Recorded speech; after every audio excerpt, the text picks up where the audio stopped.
Tengan todos muy buenos días, buenas tardes o buenas noches. Reciban un saludo muy cordial desde Guayaquil, Ecuador, para cada uno de ustedes que nos están viendo, ya sea dentro del país o fuera del mismo. Queremos compartir con ustedes una palabra que viene directamente del corazón de Dios para tu corazón. Así que por favor, toma la Biblia. Vamos a abrir en Jueces capítulo 16 y leeremos los versos del 28 al 31. Jueces capítulo 16, versos del 28 al 31. Yo voy a coger aquí también la palabra de Dios. Jueces 16 del 28 al 31. Dice así la palabra del Señor. Leemos en la traducción Reina Valera 1960. Entonces clamó Sansón a Jehová y dijo: Señor Jehová, acuérdate ahora de mí y fortaléceme, te ruego, solamente esta vez, oh Dios, para que de una vez tome venganza de los filisteos por mis dos ojos. Asió luego Sansón las dos columnas de en medio, sobre las que descansaba la casa, y echó todo su peso sobre ellas, su mano derecha sobre una y su mano izquierda sobre la otra. Y dijo Sansón: muera yo con los filisteos. Entonces se inclinó con toda su fuerza y cayó la casa sobre los principales y sobre todo el pueblo que estaba en ella. Y los que mató al morir fueron muchos más que los que había matado durante su vida. Y descendieron sus hermanos y toda la casa de su padre, y le tomaron, y le llevaron, y le sepultaron entre Sora y Estaol, en el sepulcro de su padre Manoah.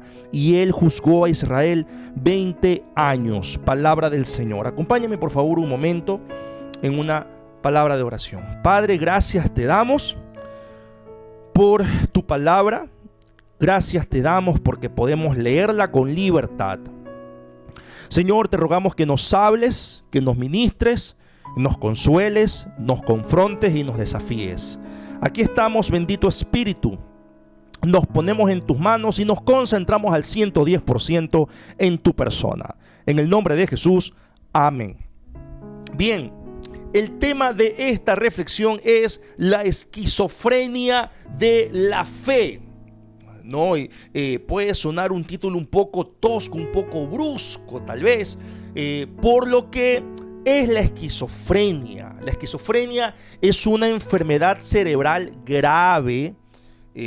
Sus síntomas varían, van desde aislamiento social, movimientos repetitivos, confusión, hasta llegar a alucinaciones, paranoia, escuchar voces, etc. ¿No? Son varios los síntomas de la esquizofrenia. Esta enfermedad lleva a la persona, quien la padece, a vivir su propia realidad, imaginando y creando situaciones que ante su punto de vista son reales y pertinentes. Ahora, lamentablemente, no hay cura para la esquizofrenia. Al día de hoy no existe cura. Este término de esquizofrenia se ha usado para aplicarlo en otras áreas como la sociología, por ejemplo. Al punto de que hoy se habla, o un sacerdote católico llamado Gabriel Villaverde habla de una esquizofrenia social. ¿Cómo aplica este sacerdote la esquizofrenia a la sociedad o a la sociología? Él dice lo siguiente, ¿no? Permítame leerle, por favor. Vivimos en una época donde quieren que los sacerdotes se casen y que los casados se divorcien. Quieren que los heterosexuales tengan relaciones sin compromiso, pero que los gays se casen en la iglesia. Que las mujeres se vistan como hombres y asuman papeles masculinos, y que los hombres se conviertan en frágiles como mujeres. Un niño con solo 5 o 6 años de vida tiene derecho a decidir si será hombre o mujer por el resto de su vida, pero un menor de 18 años no puede responder por sus crímenes. No hay plazas para los pacientes en los hospitales, pero hay incentivos y patrocinio para quien quiere hacer cambio de sexo. Hay un acompañamiento psicológico gratuito para quien desea dejar la heterosexualidad y vivir la homosexualidad, pero no hay ningún apoyo de este mismo para quien desea salir de la homosexualidad y vivir su heterosexualidad. Y si intentan hacerlo, es un crimen. Estar a favor de la familia y la religión es dictadura, pero orinar sobre los crucifijos es libertad de expresión. Si no es el fin de los tiempos, debe ser el ensayo. Este sacerdote católico aplica la esquizofrenia a un comportamiento social, donde ciertos grupos viven su propia realidad, viven bajo sus propias normas, sus propias ideologías, anulando o menospreciando o dejando de lado lo que piensa el resto. Esto en la sociedad. Ahora, ¿se puede aplicar la esquizofrenia a la fe? ¿Se puede aplicar? ¿Será que se puede hablar de una esquizofrenia de la fe? Es lo que vamos a descubrir a continuación. Sígame, por favor, présteme toda su atención.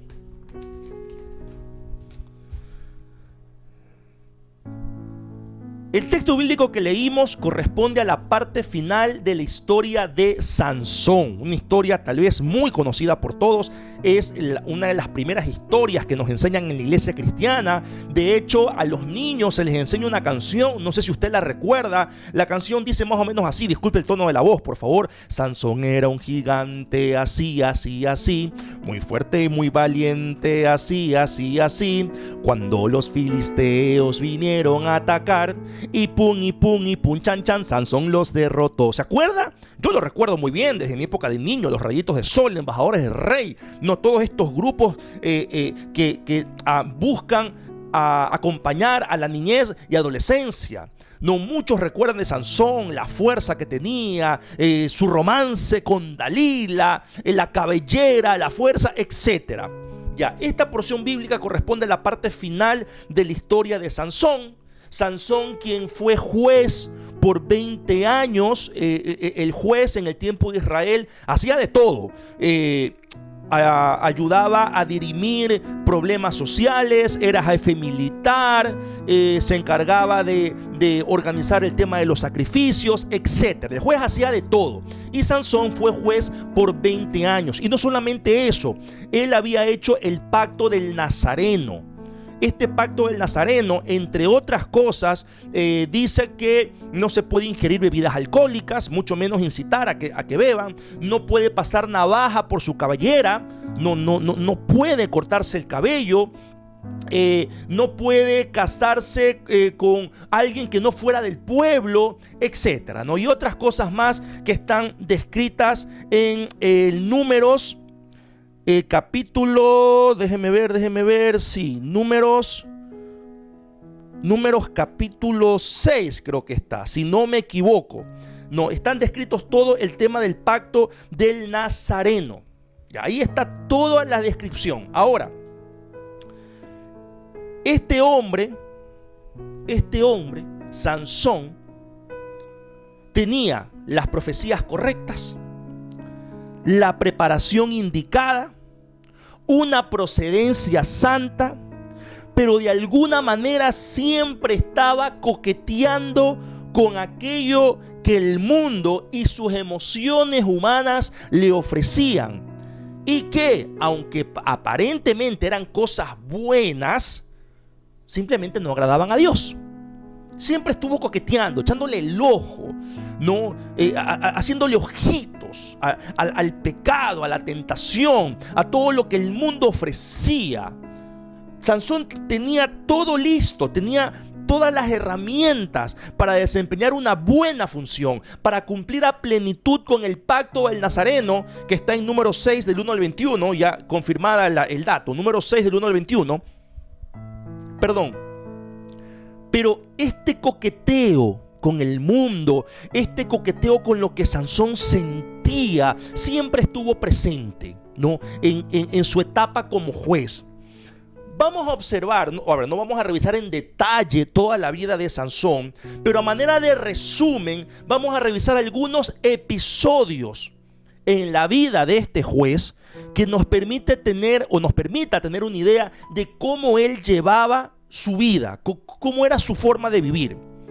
Si usted revisa Jueces 14 del 1 al 10, no vamos a leer porque es muy extenso, pero le doy la referencia. Jueces 14 del 1 al 10, vemos cómo Sansón pasa de la tentación al pecado. En esa porción bíblica, lo que le voy a contar no es chisme, es testimonio. Está ahí en la Biblia, ¿no? El testimonio de la vida de Sansón. Sansón,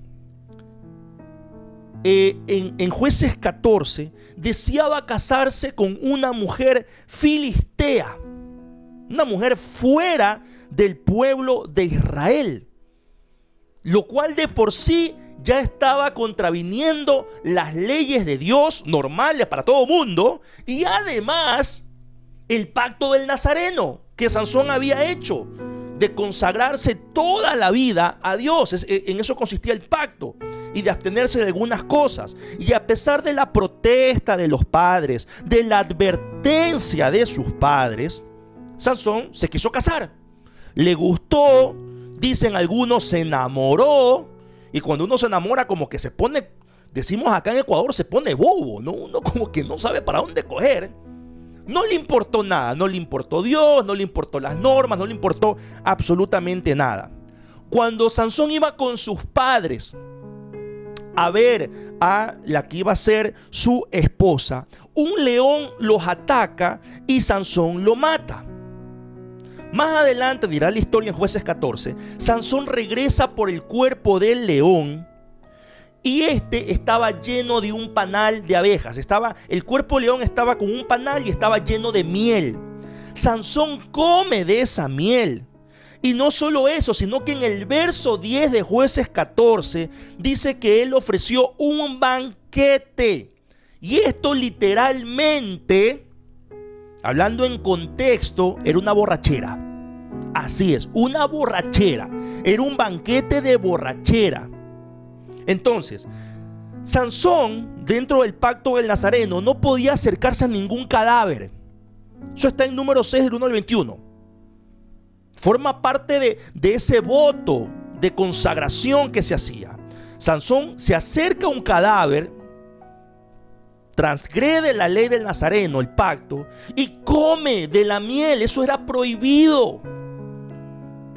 Y además hace un banquete, una fiesta, donde había borrachera, había alcohol. El texto no especifica si Sansón consumió alcohol, pero dentro del pacto del Nazareno, no solamente uno no puede beber alcohol, sino que no debe incitar a los otros para que beban alcohol. O sea, Sansón transgredió todo. Estaba haciendo lo que a él mejor le parecía. Pero no termina allí. Sigo con el testimonio, la narrativa de la vida de Sansón. Aleluya. En Jueces capítulo 16, versos del 1 al 3. Sansón tiene intimidad sexual con una ramera en Gaza. Ahora, usted puede pensar, uy, la prostitución, yo jamás haría eso. En aquel entonces el conseguir ramera era algo común, porque había un contexto machista. Los hombres cuando iban a peregrinaje, salían de su casa a conseguir alimentos o por una misión en particular, a vender sus productos, qué sé yo, eran viajes largos. Entonces era común que en algún pueblo, para satisfacer sus necesidades biológicas, animales diría yo, se acostaban con rameras. O sea, no es que era algo extraño. Todo el mundo lo hacía. ¿Sí me está siguiendo? Todo el mundo lo hacía. Era de lo más común. Entonces no había ningún problema. No es que pareciera algo como raro, como bajo, tal vez como hoy todavía existe, gracias a Dios, esa sensación, ¿no? De que un hombre casado va a un prostíbulo o va a contratar los servicios de una trabajadora sexual, como que produce vergüenza. Ya, en aquel entonces era de lo más común. No se tachaba a nadie de indecente, de inmoral, sino era un viaje largo, a veces de semanas, meses, y tenía que el hombre, por el contexto machista, insisto, tener intimidad sexual. Entonces se acostaban con la ramera, la contrataban y listo. Hacían su servicio, 2, 3 minutos, no sé cuánto demoraban, y listo, y ya. Pero para el pueblo de Israel, a ver, el israelita común, corriente, eso estaba mal ante los ojos de Dios. Y más cuando se trataba de un nazareno, de alguien que había hecho ese pacto ante Dios. Pero no termina allí. Ahí mismo, en Jueces capítulo 16, versos del 4 al 21, nos encontramos con la historia de Sansón y Dalila. Sansón repite el mismo error. Ya estaba descontrolado, Sansón. Repite el mismo error de enamorarse de quien no debía. Y no contento con eso, la mentira ya comenzó a formar parte de su agenda, ya que le miente a Dalila varias veces acerca del origen de su fuerza. Y algunos dirán, bueno, algunos cristianos dirán, bueno, una mentira piadosa, era para cuidar lo que Dios le había dado. Ahí sí vale, pues pastor, usted tiene que entender, usted a veces no quiere entender las cosas. Como que si yo fuera la mente cerrada. La Biblia es clara. Aquí con Sansón, él no podía mentir. Punto. Pero aquí no cabe, es que usted tiene que entender, porque mire la situación. No podemos ser tan extremistas.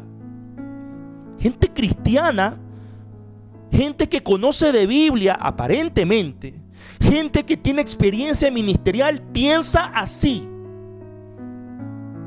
Y le dicen al pastor que el pastor es el que no quiere escuchar, que el pastor es el que no quiere entender. Sansón no podía mentir, no solamente porque era israelita, sino por el pacto del nazareno que había hecho. Y le miente a Dalila varias veces para proteger lo que Dios le había dado. Pero esta mentira y todos los demás actos eran producto de decisiones que Sansón había tomado y que había negociado con la ley de Dios. Decisiones que negociaron con la ley de Dios. Sansón estaba viviendo bajo su propia ley, sus reglas, su vida, su realidad. Al final de la historia, Sansón le confiesa a Dalila la verdad. Y el resto usted ya lo conoce. Sansón es apresado, le quitan los ojos, es encarcelado y luego se da lo que leímos en la porción bíblica. Ahora, en la Biblia, tanto en el Antiguo como en el Nuevo Testamento, se nos insta, se nos recuerda, se nos dice a vivir bajo la ley de Dios en el Antiguo Testamento, y en el Nuevo Testamento a cumplir con los mandamientos del Señor, y respetando las lógicas distancias culturales que hay, porque la Biblia se escribe en una época cultural específica. Hay principios que no se pueden negociar. El domingo pasado, cuando estuvimos compartiendo la palabra con mi esposa, hablábamos de algunos de esos principios de respeto, de caballerosidad, de sensibilidad, etcétera, que deben darse en la vida de todo creyente. Hay principios que no se pueden negociar, que trascienden las épocas, que van más allá de las costumbres culturales, que van más allá de las ideologías, pero son justamente estos principios o mandamientos, para hablar en el lenguaje del Nuevo Testamento, con los que se negocian. Le sacamos el cuerpo, decimos aquí en Ecuador. Vivimos nuestra fe bajo nuestras propias reglas, creamos nuestros propios principios, alejándonos de la realidad de lo que significa tener una vida que agrada a Dios. Es decir, se llega a vivir en nuestro propio mundo con nuestro parecer, con nuestras ideas, llegando al momento en que importa poco o nada lo que digan los demás. Y no estoy hablando de la esquizofrenia como enfermedad cerebral. No, estoy hablando de una esquizofrenia de la fe. Nos alejamos de la realidad, de los principios de la palabra de Dios, y comenzamos a vivir según los principios que nosotros hemos creado, con las reglas y la realidad que nosotros nos hemos formado. Y vivimos así. De tal forma, por ejemplo, muchos deciden vivir la fe basada en experiencias místicas y emocionales, buscando espacios que los llenen internamente, y van de iglesia en iglesia, de predicador en predicador, hasta encontrar uno que los llene. Y cuando el tiempo pasa, porque así somos los seres humanos, y ya no se siente lo mismo, vamos a otro lugar. Como si la vida de fe se tiene que basar en emociones, en experiencias místicas. La vida de la fe se tiene que basar en la palabra de Dios. Pero olvidamos ese principio. Otros negocian con el congregarse, ya sea de manera presencial o virtual, cuando estuvimos en la pandemia, o bueno, aún seguimos en pandemia. Cuando es un principio el congregarse. El congregarse no significa que vayamos a recibir algo, porque eso se ha hecho forma parte inherente de nuestro lenguaje. Cuando vamos a una reunión dominical, recibe bendición de Dios, recibe palabra de Dios, recibe. ¿Verdad que decimos eso? Está en nuestro lenguaje como iglesia. Entonces eso ha formado en nuestra mente la idea de que vamos un día domingo a recibir. Y como tal, y en esa posición que tenemos, comenzamos a demandar cosas, comenzamos a esperar, a generar expectativa de lo que pase el día domingo. Y si algo no nos gusta de lo que estamos recibiendo, buscamos otro lugar para recibir algo que nos acomode, que nos llene. Olvidamos el principio de que uno se congrega para dar, no para recibir. Uno se congrega para dar adoración a Jehová y para ser soporte para el prójimo. Donde uno recibe en la intimidad con el Señor, en el secreto de Jehová, ahí uno recibe. Pero uno va el domingo esperando recibir. O sea, lo que no logré en la semana, porque mi intimidad con el Señor es casi nula, yo espero recibir un combo, así como los que venden en los restaurantes de comida rápida. Un combo. Yo quiero una hamburguesa espiritual doble con queso, una doble porción del Espíritu Santo, con queso cheddar y con mucha fe, como mayonesa, mucha fe. Y quiero una bebida de la sangre de Cristo, ay Dios mío, que pueda satisfacer todo mi ser. Y me repleto el domingo, y viene el lunes, el martes, el miércoles, ya comienza a dar hambre. El jueves, viernes, estoy famélico, ya estoy mareado, estoy viendo ya doble, triple. Viene el sábado anhelando que venga el culto. Por ahí preguntamos, ¿qué va a haber el domingo? ¿Va a haber algún especial musical? ¿Algún teatro? ¿Qué predicador invitado va a ir? Algo que me aliente, que me motive a ir, para pegarme otra vez una hamburguesa doble con la porción del Espíritu Santo. El principio de congregarse es ir a dar. El pueblo se reunía en el Antiguo Testamento para dar adoración, para rendir adoración. En el Nuevo Testamento la iglesia se reúne para dar adoración como iglesia al Señor y para sobrellevar los unos las cargas de los otros. ¿Dónde uno recibe? En la intimidad con el Señor. Pero hemos negociado el congregarnos. Claro que sí. Alteramos el principio, negociamos el principio, asistimos o nos conectamos, si acaso la reunión es virtual, cuando se tiene tiempo y si podemos, si es que no hay mucho trabajo. O sea, dejamos el congregarse, que es un principio como si nos queda tiempo. O si nos toca participar en algo, ahí vamos. Pero si no nos toca participar, podemos negociar con el principio de congregarse. Lo vemos como algo no tan malo, porque es exagerado eso de ir todos los domingos. Qué trabajoso. Nosotros tenemos 2, 3, 4, 5, 6, 7 hijos, bendito Dios. Y es difícil, pastor. Negociamos con el principio. Otros negocian con el principio de la comunión con Dios. No se ora o se ora poco. No se lee la Biblia, mucho menos se la estudia. Aquellos que oran tienen una oración religiosa repetitiva. Leen la Biblia simplemente para adquirir información porque les gustan las historias, les gusta aprender algo nuevo, pero su vida no refleja lo que están leyendo, lo que están orando, lo que están estudiando. Se negocia con el acto de ofrendar, que es un principio, la ofrenda. Se tiene conflicto con eso. Que no, que es mucha plata para los que tienen la buena costumbre del diezmo. No, el 10% o los que les toca ofrendar tienen conflictos, como que sienten que les va a hacer falta ese dinero y piensan que pueden darle un mejor uso.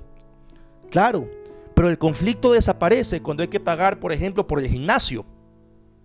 Ahí no hay mucho conflicto. Ahí hay que invertir en la salud. Hay que invertir en el amor propio, y eso es bíblico, dicen algunos cristianos. No hay conflicto para la entrada a un concierto, cristiano o no cristiano. Así es. Aquí en Ecuador van a armarse un poco tototón de conciertos, ya que liberaron las restricciones en cuanto a los aforos. Usted no sabe cuánta gente cristiana invierte cientos de dólares para ir a uno de esos conciertos, cristianos o no cristianos. Van a conferencias de predicadores cristianos y te cobran la adhesión.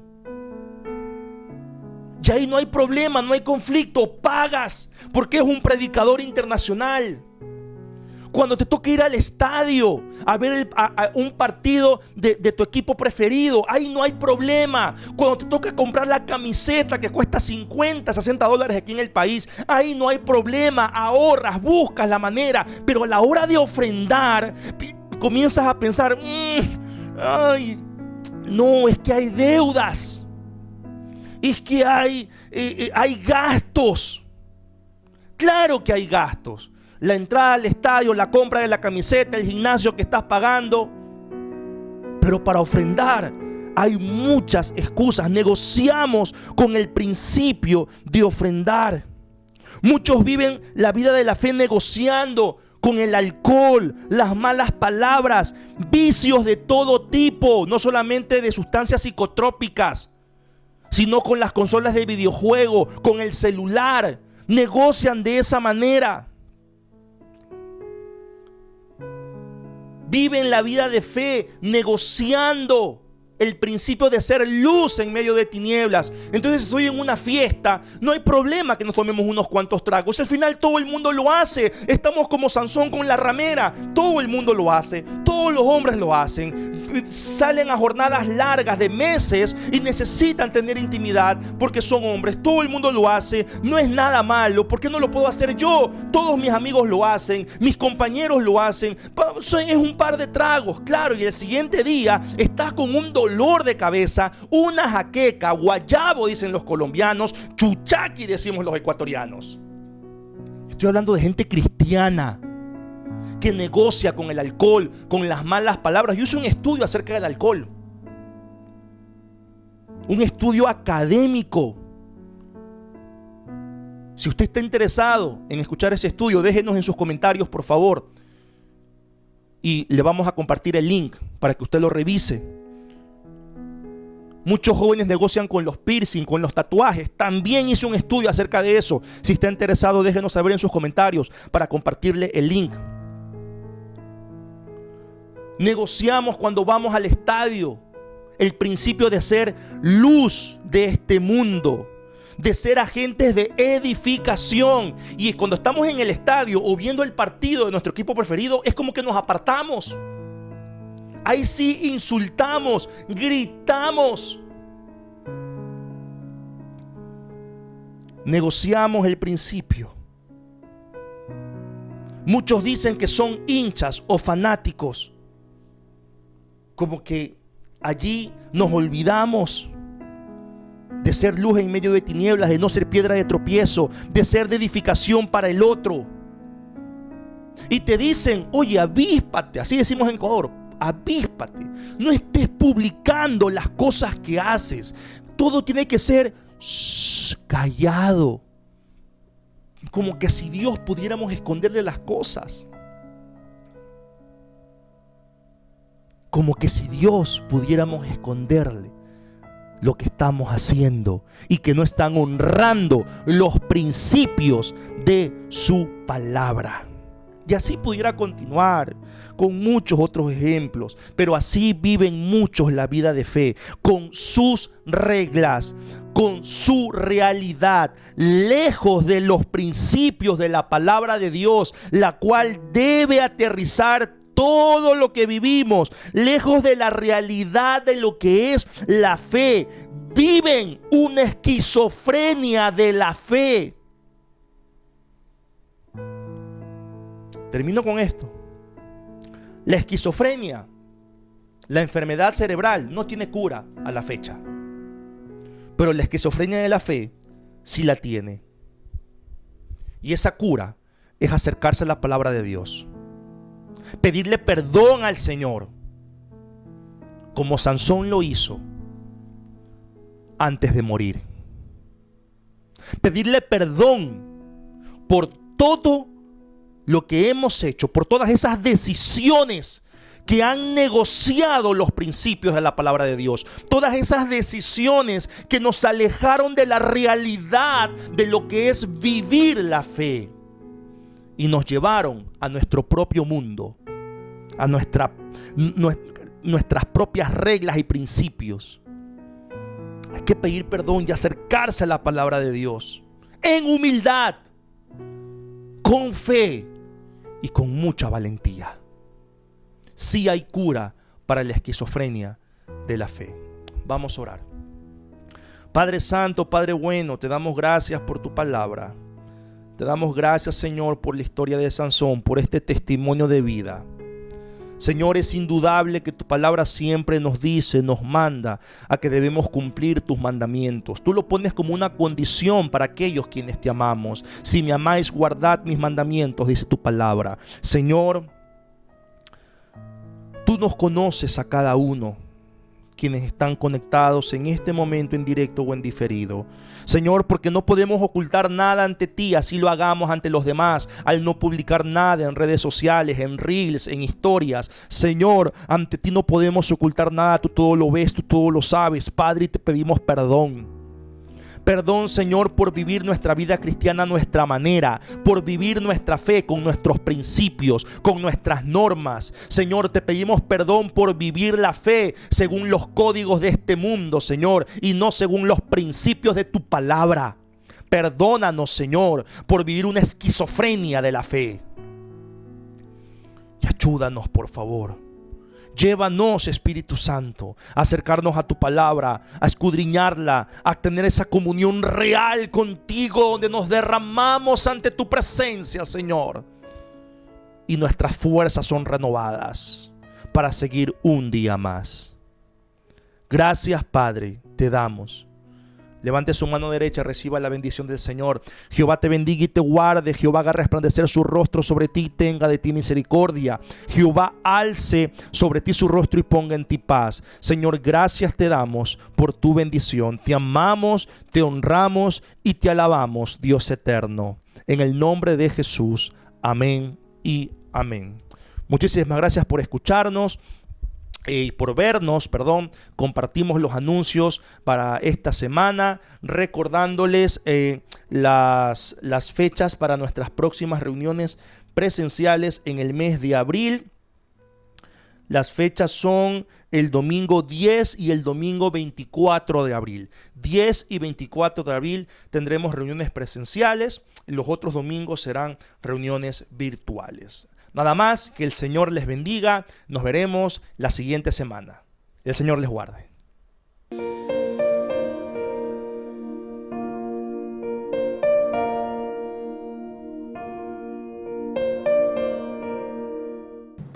Buenos días, Iglesia Israel.